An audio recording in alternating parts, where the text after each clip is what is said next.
Okay, I'm just gonna watch this video because I'm curious. All right, so Avowed. Wow.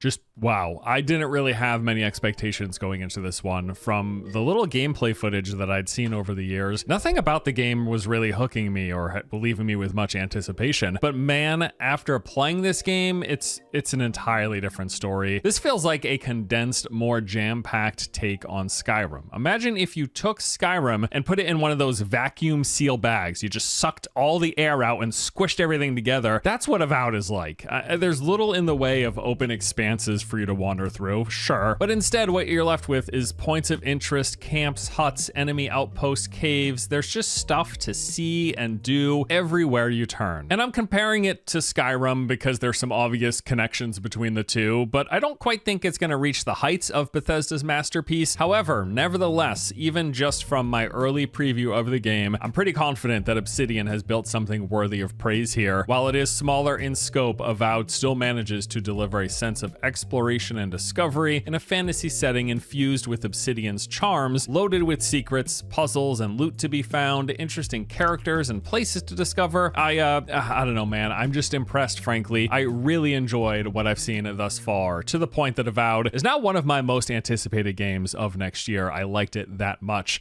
So let's talk about it. Things begin as per. I'm gonna be really nitpicky here, but I think this UI is dog shit. Very nitpicky, I know. This looks like what you'd see in a survival game, early access. Doesn't really matter that much. What matters about the UI is, does it work? Is it easy to navigate? How it looks? That's being very nitpicky, but that's fine. Usual at character creation, although unfortunately for whatever reason they didn't let us record the intro to the game, maybe due to spoilers, I'm not exactly sure, but all of the expected stuff is here. You're going to select your character's appearance from a wide range of options, including the godlike features that you want on your face, which ties directly into the narrative. We'll get to that. You also pick your background, which determines your starting weapons and unlocks certain dialogue options, and then after a brief tutorial introducing you to the basics, you arrive at the docks of the first playable open world zone, which are the Dawnlands. And here you will immediately meet a few new characters who then lay the groundwork of the game's story, which is you are playing as a dying breed of god-touched beings, and you specifically have been sent on this mission to help the people of the living lands. Help them with what exactly? Well, there's a mysterious plague that's been spreading, wreaking havoc on the people, creatures, and environment. Your goal is to solve the mystery of that plague, helping however you can, while also dealing with these magical crystals that whisper to you from time to time as you play through the game. And there's also the fact that you stick out like a sore thumb. Most people think that the god-touched beings are a thing of the past, yet here you are, a bit of a fish out of water, but you're in good company as there are literal fish out of water people walking around these lands as well. One of them acts as your companion. And that's about all I will say. I'm not gonna lie, the combat looks pretty bad at the moment. I don't think the combat looks bad. I think it looks fun. It doesn't look visceral. Right? Like, when you're making a melee combat game, two things. One, are you making it fun? Or are you making it like very visceral and the feedback of the blows? You know what I mean? That's it. Those are like your only two options when you're making a first-person melee game. I think they're going the fun route rather than like really heavy weight, heavy swings, you know, fucking chopping arms off and shit. Like, I think they're not doing that. So it might play more fun than it looks. I don't think it actually looks that bad, the combat. You're like dashing around and shit. Looks all right. Say for the story stuff. I will add though, I have quite liked most of the characters I've come across. Story and narrative and dialogue stuff at the bottom of the barrel in terms of things that pull me into a lot of these games, even fantasy RPGs that are dialogue heavy. I'm more about the world building and the immersion and storytelling through exploration and doing stuff. But nevertheless, I've liked what I've seen here. Like, I've quite enjoyed these. I resonate with that, by the way. I resonate with that. That's how I like to explore RPGs. I don't like to have NPCs tell you the lore over and over and just keep feeding you info, because then you're just talking to people forever. I like when I learn the information by being out in the world. That's what's up. But I think he just said that the game doesn't do that. Hold on, I need to backtrack. I need to backtrack. at the bottom of the barrel. And that's about all I will say for the story stuff. I will add though, I have quite liked most of the characters I've come across. Story and narrative and dialogue stuff at the bottom of the barrel in terms of things that pull me into a lot of these games, even fantasy RPGs that are dialogue heavy. I'm more about the world building and the immersion and story. Never mind. He didn't touch up on it. He just was saying what he prefers. Okay. Telling through exploration and doing stuff, but nevertheless, I've liked what I've seen here. Like, I've quite enjoyed these characters. The game does include the expected dialogue options, with the majority of the quest and interactable NPCs giving you multiple responses or questions that you can ask them throughout. Lots of personality in these characters, a fair bit of humor in here as well, and some great VO delivery. I liked it across the board. Okay, so you're on the docks, you got the story basics, you got the lay of the land. Now it's time to get out and go exploring. As I said, Avowed feels like a condensed, jam-packed version of Skyrim, and I'm referencing Skyrim here, but really you could compare this to any large-scale open-world RPG because it's like those, but in a much tighter package. It's what I refer to as not open world, but open zone. You've got these rather big single zones that you are free to explore within their bounds, but there are bounds all around the edges that you can't go past. And how big is it? Well, we only had a preview which only gave us access to a single zone, but I get the sense that this game could be rather substantial. This preview gave us access to the one area after the tutorial, that being the Dawnlands. In this zone alone, I have already spent roughly 15 hours with the game. That is how long it took me to go around and see just about everything here. But not even everything, because we didn't even have access to the city of Paradise, which is a rather large, taking up a good chunk of the center portion of the map that was restricted from the preview, presumably because it progresses the story into the subsequent zones. So my guess is that this first zone could easily have a solid 20-ish hours of content. No open world. Bummer. That map. If you spend time thoroughly going around looking for everything, the checking the UI just makes me laugh, dude. I can't believe it. I can't believe they ran with this. This is blowing my mind. In every corner, searching around for loot and hidden treasures and secrets, and there's a lot here to see, which we'll get into. So pulling back from the Dawn. Oh, that's cute. I like the art of the map. That's cute as hell. This looks like Don't Starve. It's so fucking cute. UI still terrible, but map looks good. Lands into the world map, we can see here what looks to be the rest of the available play space that will have come launch. This is referred to as the Living Lands, and as you can see, the first zone, Dawnlands, makes up just a small fraction of this overall map, which has me quite excited that the game could be fairly decent in size. I assume that there's going to be at least 4 to 5 zones in total based on what we're seeing here and the number of sections that have fairly detailed sketches to them, similar to the Dawnlands, but that is just a guess right now. Either way, if the first zone is any indication, this game could be pretty big because again, I'm guessing if you're really thorough, like completionist style, you got like 15 to 20 hours of content just in that first zone. There's a lot there. Okay, so back to the Dawnlands. You have just arrived, you're at the docks, you meet the characters, you've got your companion, the main story quest has been laid out, you got some stuff to go investigate. What's next? Well, it's time to start doing the open zone exploration action RPG things. You're going to be looking for loot, talking to NPCs, and picking fights with the local bandits, lizards, skeletons, and spiders, all of which there's plenty of all around. This game is dense with points of interest and places to see. I mean, you are practically tripping into new POIs everywhere you walk. I counted 35 named areas in total in the Dawnlands alone. Now, I'm not going to walk you through each and every one, but I will highlight some of my favorites. After exploring the first major town, which I spent a good 30 to 60 minutes in, going around, picking up all my quests, interacting with the vendors, rooting in corners and in buildings, and going up scaffolding, looking for hidden treasure, which there was a lot of. After that, I then set out west of town and discovered this lighthouse. There were some notes outside that hinted at the thing being haunted. Scaling the scaffolding around its exterior rewarded me with a bunch of loot, including these unique move speed enhancing boots, and I found a treasure map that sketched out the location of some even more valuable loot. I later found that treasure, by the way, using the visual guide of the map marking its location, and I love when games do this. They give you a sketch of the surrounding landscape and landmarks and then Xing the spot where the treasure can be found, and you just kind of got to figure it out as you're moving through the world. I figured it out. I found the treasure. Wasn't super hard, but again, I like when they do this instead of just placing placing the pin on your map. Leaving the lighthouse, following the coast to the north into the fractured shore area led me to Dehennigan's cottage. Now, I had already spoken to the owner of this building back in town. She told me that her house had been overrun by these Zorups, which are basically like these big... Sorry, off topic. My mouse is low battery. For some reason, I'm getting this vibe, and this is going to change topics completely.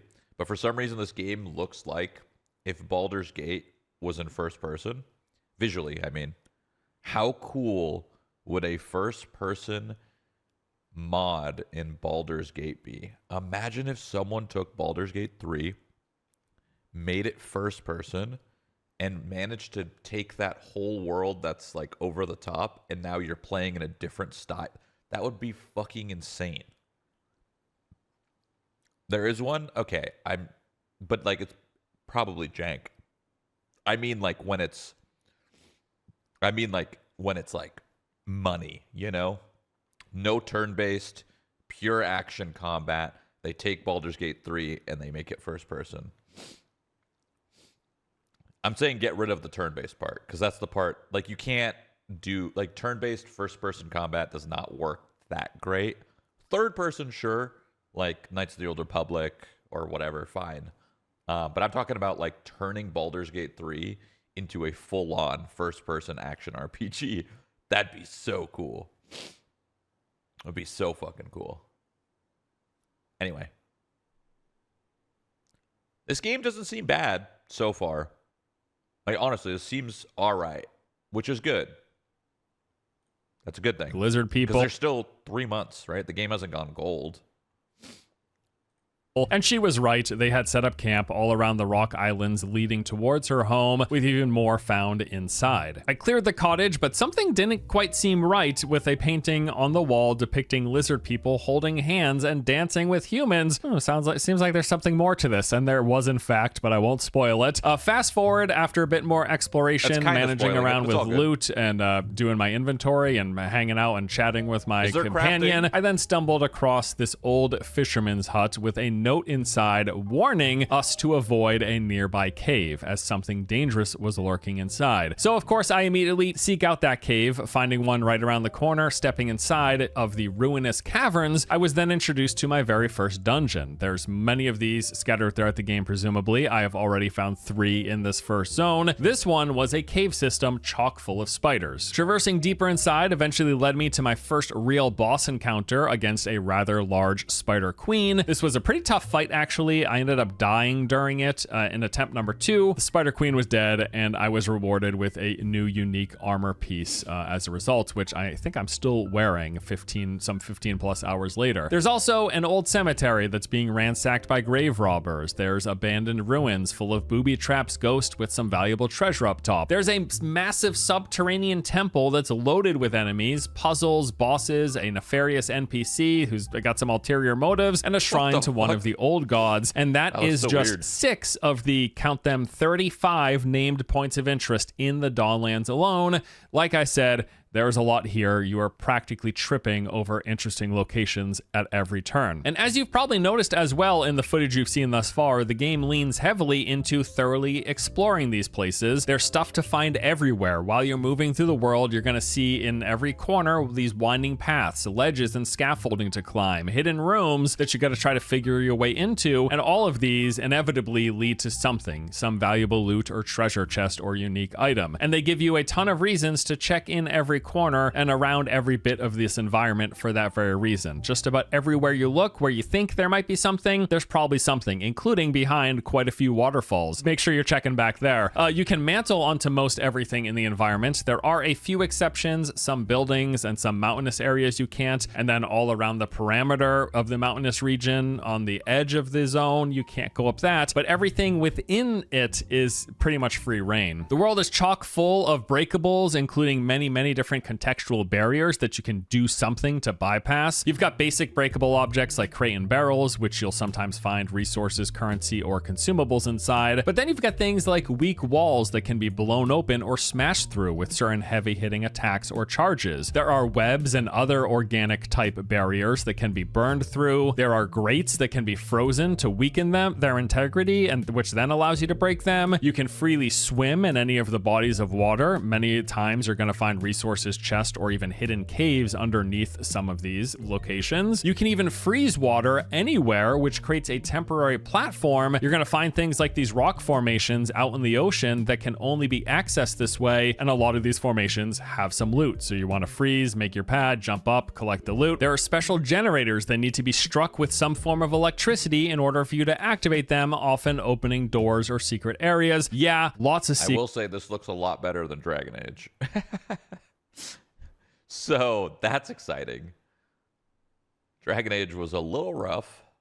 Secrets, lots of things to discover, and a lot of focus on exploration, on rooting around the environment. Even though this isn't like one continent's worth of open world and it's more an open zone kind of game, there's so much here and there's so much exploration and things to find within that space, which is why I said it's like Skyrim vacuum sealed into a condensed package. That's how I felt while playing through this game. Now let's talk about combat. One of my most important things in any game that I play, I want the game to feel good when I'm engaging with enemies. I would say the combat in Avowed feels pretty darn good. If we're continuing to make comparisons to Skyrim, which I get, probably getting tired by now, it feels leagues better than that, like substantially better. I mostly played melee, going with this fighter build, primarily using a shield.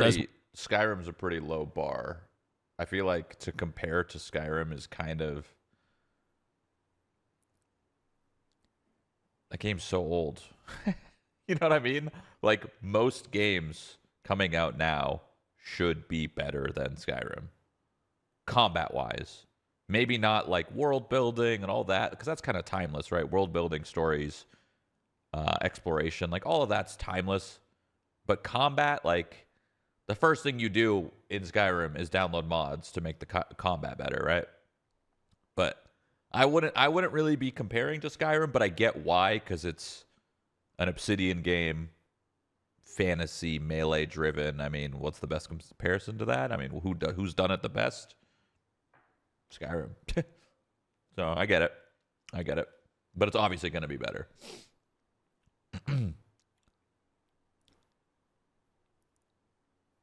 Morrowind shits on both.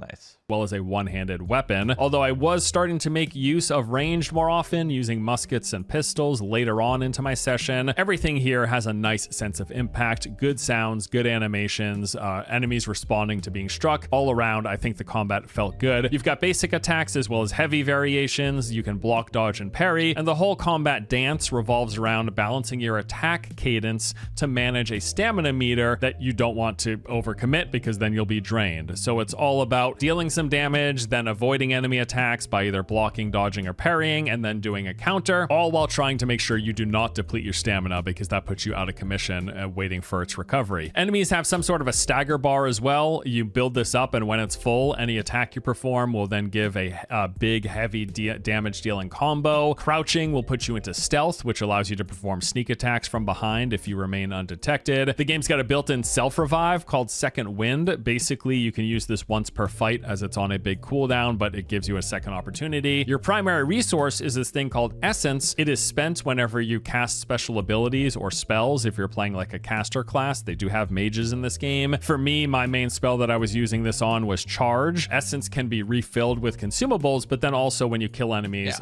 the combat doesn't look that bad. No, like honestly, it looks all right. I imagine on harder difficulties, you need to, maybe he's playing the hardest, I don't know, but I imagine you're going to really need to use your consumables in a lot of fights. Use grenades, use potions, use damage amps, whatever. That's my guess anyway. It's what the combat looks like. Drop these little... Yeah, this combat does look better than what it did. The last time they showed it, when I think they delayed, that shit looked awful. This shit looks actually pretty good. Whatever they showed last time looked awful. So they've definitely made improvements. small orbs that give you a small amount of essence as well. And also in combat, you have access to a radial menu. You can pull it up, it will pause the game, and then this lets you select certain abilities. You can consume potions or other consumables like food and essence restoring ones that give you buffs. There are throwables like grenades and different elemental ones, and then some of your companion. Yeah, it's hard to get the feel from the video for sure, because he also doesn't use audio. He's not using video. He's not using audio, so like, you can't even feel like a lot of melee games comes from the sounds, just like FPS games, right? You shoot a gun, you want to feel that impact of the gun, you want to hear it rather. Same thing in this game. We're not getting the audio, so we don't know what it sounds when you're swinging your sword and you're hitting a bone skeleton, or you're hitting a shield, or they're hitting you on your plate armor, or whatever. All of that stuff's really important, but we're not getting that in this video. Maybe there's other videos that'll give you that. Abilities are in here as well, because yes, as mentioned, you do have a companion. The game basically gives you one right at the start after arriving at the docks in the first main town. His name is Kai. He's got a backstory and all that, but in terms of combat, he's got a few useful skills where he can engage with and stun enemies. He can apply burning debuffs and quite a few other things. Now, other than helping in combat, he's also going to chime in with... That looks really good. The reaction of the mob, when you go in, you stab it in the head, and then he kind of like knocks back, and then you're kind of like juggling him, and he kind of getting like that looks good, rather than just like doing this, like just swinging your sword, and then they're just standing there swinging their sword back, like Skyrim, Oblivion, older games, obviously. They did that well, which is good. What I would do is get rid of all of the HP bars, get rid of all the damage numbers, keep my mini map, keep my HP, and then probably even hide my 1, 2, 3, 4, 5, 6. It is really interesting that they went the route of 1, 2, 3, 4, 5, 6, but it's definitely easier than making combos. Little quips now and then. You're going to build a relationship over time. The game has a whole camping system where you can do some managing and progression stuff, but also talk with your companions. Now, I do assume that there's going to be other companions as well that you unlock later on in the game, but with all my time in the first zone, Kai was the only one that I ever came across. As you've seen in the footage, there's quite a variety of the typical fantasy enemies that you're going to be fighting. You're going to see bandits, you're going to see the Zorops, those lizard people. There are spiders, you got skeletons, you got ghosts, you got ogres, and a variety of different bosses. I don't know exactly, I didn't keep tabs, but I want to say that I saw like 10 to 15 bosses in my time with the game. The party camp, as I mentioned, all throughout the world are these camping locations. They're designated areas, and it acts as a place for you to rest. Going there will restore your health, and you can use it to pass the time, sleeping through the night to restart at the daytime. You can also talk to your companions, having a little dialogue and building a relationship. And then there's also quite a few management and progression systems here. You've got a stash, which is storage for any spare items you don't want to carry around. The game does have encumbrance. It wasn't too oppressive, but I ran up against being fully encumbered a couple of times in my play session. There's a cauldron where you can go to craft food and make upgrade materials. You've got a workbench to upgrade your weapons and armor, increasing their stats as well as their rarity. And there's an enchanting system specifically for that unique yellow gear where you can use rare materials to enchant the item, adding either enhanced effects that it already has or additional effects, some variety in terms of customizing for your build. And then you've got this totem shrine. You find totems as you play. These are dedicated to the old gods, and activating the totems reward various passive buffs, which give you some just nice additional enhancements. Cool. Now, in terms of progression, this is an RPG, and there's quite a lot of it. You will level powering yourself up. You've got a skill tree. All of that crafting seemed good. You don't craft weapons, but you do upgrade weapons. It seemed like you can enchant and upgrade them in slightly different ways. Good enough for me. That works. Abilities to pick from. These are broken up into 4 different categories. There is fighter, ranger, wizard, and then the godlike abilities. Fighter is basically your melee and tank focus. I just can't get over this. I know I keep saying it, but what the fuck? Ranger is range weapons as well as stealth. The wizard is your mage, and then the godlike abilities you unlock no matter which class spec you decide to go with. These are. How'd you do in the OTG tournament? Make any money? Yeah, we made. Woohoo! Yeah, we made all 600,000 actually. We got the whole prize pot. No, we won $0.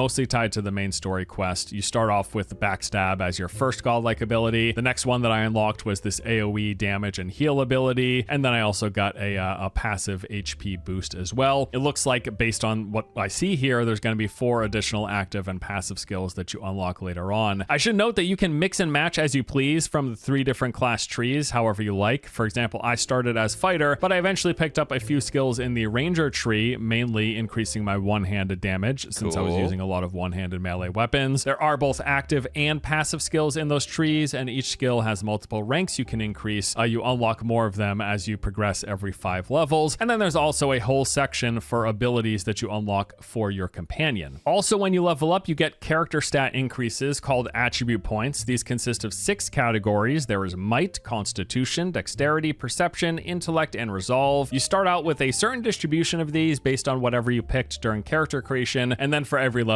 you get 1 additional point that you can spend. Looks like there's some diminishing returns here which incentivize spreading them out. You can also find gear that will add additional attribute points as well besides what's in this panel. Speaking of gear, there's a lot of gear to find in this game. One of my favorite things, looking around, getting good gear, trying different builds based on the unique gear that UI reminds me of Ark. I find. Massive amounts of variety here. In fact, I counted 15 different classes of weapons in the game, and there might be even more. That's just what I've found so far. These include muskets, axes, bows, daggers, great axes, grimoires, pistols, spears, wands, and there is more. In addition to the weapons, you've also got armor. There is a base armor, which basically consists of like your chest, shoulders, and legs. It's one piece, just called armor. And then there is also a slot for gloves, a slot for boots, an amulet, and 2 ring slots. And then for all of the gear that you find, it's going to drop in different rarities and quality, with the most valuable gear being uniques, the yellow items that are of high value and also come with special bonuses. Here's some examples of some of the uniques that I was wearing with my character. I had Wayfarer's armor, which is a tanky piece, regenerates health when I'm below 20% and also adds 10% move speed. I had Gloves of the Strangler, which gave 10% crit chance and 20% bonus stealth damage. The Arcanist boots I found atop the tower, granted 5% bonus healing and 10% move speed. I found the title ring, which made it so that I would regenerate health whenever standing in water. The Vindictive Band, which gave critical hits,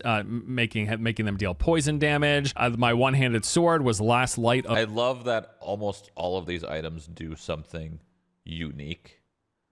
So rather than just getting just shitty fucking, I don't know, just getting gear that just keeps having stat, like, oh, this does a little bit more damage, this does a little bit more damage. They do slightly different things, so you might end up, like, there's a world in where you might end up using a ring from the beginning of the game if it's good enough. I think that's cool. Of the day. Killing enemies with it would restore 3% of my health, and then hits also deal fire damage. And then my shield, Wind and Wave, added 10% move speed as well as giving me frost resist. I guess these are uniques, but still, that seems like there's enough of them. If he's found 1, 2, 3, 4, 5, 6, 7, 8, 9 uniques in the first 20 hours in the first zone, that means there's going to be a lot of uniques. And those are just some of the uniques that I was using for my build towards the end of my playtime. There were many more that I found. I want to say I found like 15 to 20 uniques in my time playing the game, but that's just the stuff there that I was wearing. Items are going to be dropping all over the place. You'll find them in chests. You will find them on corpses. You will find them on enemies that you kill. You're going to get a lot of different types of weapons. You'll see many, many stacks of... That means they're not uniques? No, I think the unique wording just means like gives you special stat, you know, which is fine. Like, imagine there's 5 zones and there's 20 uniques per 5 zone, 100 uniques, and then 300 normal items, anywhere from normal to rare or whatever. That's pretty good. Like a one-handed common sword, and you can choose to either store those, sell them, or break them down for crafting resources, and all of that gear can be ranked. Sorry if what someone said in chat, that does seem right. I should tone them down. There's a chest like every 10 feet. Judging by this video, it does seem like there's chests everywhere. It's just like every corner you turn, you go up a tower. Oh, there's a chest. You see a little island. Oh, there's a chest. You see a cave. Oh, there's a chest. I hope that's just the beginning of the game. And later, the best uniques are the ones that are acquired through a story, not through a chest. Like, if you go in a cave and instead of there being a chest, there's a prisoner and you have some sort of interaction with the prisoner, You free them, or maybe you don't. Maybe you kill them. Maybe whatever. Multiple ways to use this quest, and then that gives you one of 3 uniques. That I think is cool. I think just going chest after chest after chest is super boring. If that's like the main distribution of loot in this game, super boring. It's the problem that Bethesda fell into with Starfield. They kept, like, they made sure, Starfield made sure at the end of every cave or POI, there was always a chest. And that told you that you were done. That told you, like, yep, ding, ding, here's your loot, you're done. Bad. That's bad. We don't want that. We don't want that. It's fine sometimes, not fine all the time.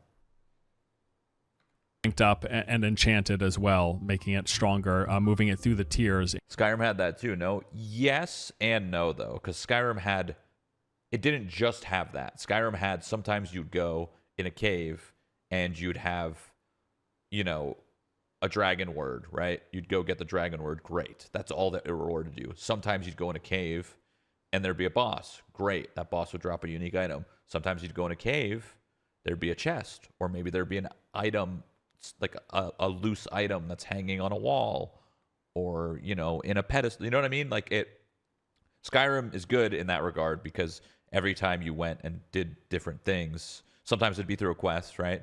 You did a large quest line, you got a unique for it. Skyrim did every single thing. It's just bad when it's done in one way. So I would say my argument would be the same thing if you were playing an RPG and every time you killed the boss to get an item. And that was it. The only way that they rewarded you unique items was killing a boss, getting an item. Killing a boss, getting an item. I think when stuff is done and it's only one system and there's no other systems, it's bad. So if this game just keeps giving you chests, bad. Unless that's just the beginning and they start to mix it up a little bit later. But I guess we have no way of knowing.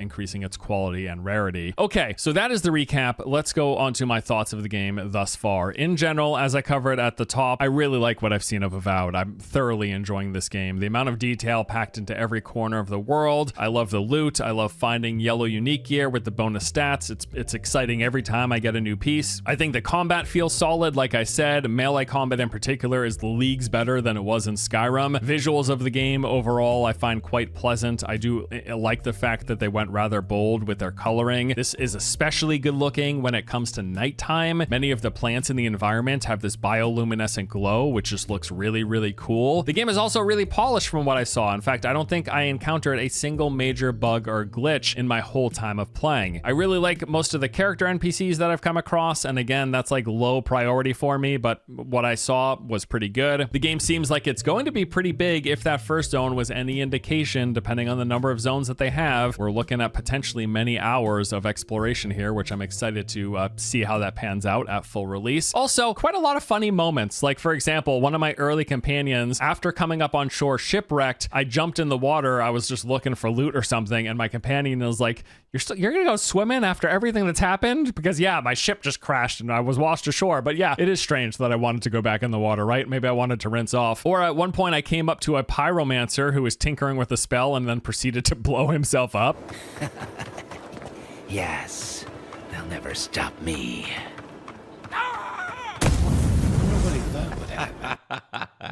That's good. As for my feedback or the things that I'm not loving so far, probably one of the biggest ones is the UI, specifically the combat related UI, like enemy health bars and the damage pop-up numbers. They seem really out of place with the rest of the game. Like, they seem out of place with the immersion and the environment and the world, and they even seem out of place with the rest of the UI. The combat UI, combat related UI, I got used to it, but it really stuck out to me initially as like, whoa, I don't think this looks good. It doesn't jive.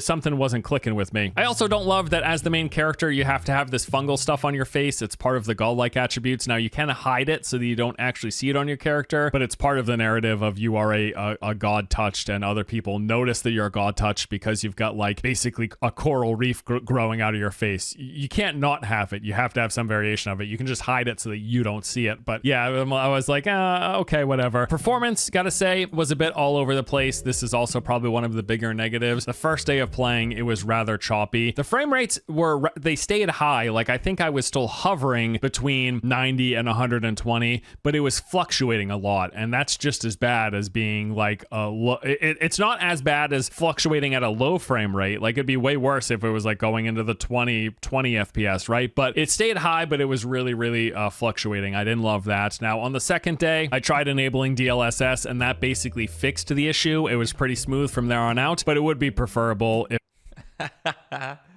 Oh, I can already hear the complaints on fucking X we could and in Twitch chat play without DLSS enabled, so hopefully they work on performance coming up to release. I'll also add that as much as I really enjoy exploring in the play space, the world does feel a little static. It is densely packed with points of interest, but it's also kind of light on enemies. There will be some locations, some of the points of interest, and specifically the dungeons, will have rather large groups, and there are some enemy camps that are pretty highly dense in number of enemies, but the spaces in between and a lot of the smaller points of interest are pretty much empty. I would love to see more enemy density, even if it was just an option. Like, maybe the higher difficulty increases the number of enemies. Speaking of which, there are difficulties. I played on hard. There was one more difficulty right above that. Maybe I'll try that at release. And another note in the dislikes or the cons would be that the game is pretty darn handholdy. The puzzles have all been very easy. The traversal locations are quite obvious. Any climbable area will either have ropes hanging from it or have some sort of paint on them. Even the loot and treasure is pretty easy to find because it all makes this kind of glittery, glistening sound, so you really can't miss the fact that there's loot hidden somewhere. It's just a matter of figuring out how to get to it. And even all the objectives and the things that you can pick up, they're all glowing. Now, I think some of the stuff you can turn off in the settings, so it would make it less handholdy if you wanted to be more immersed in the world and not have highlighted objects, or I don't know if you can disable the treasures making a glistening sound, but I just wanted to point out there isn't much brain power required for exploring the space or for finding secrets, but there are still secrets and exploration to be had. It's just pretty straightforward, if that makes any sense. But even with those negatives accounted for, overall, man,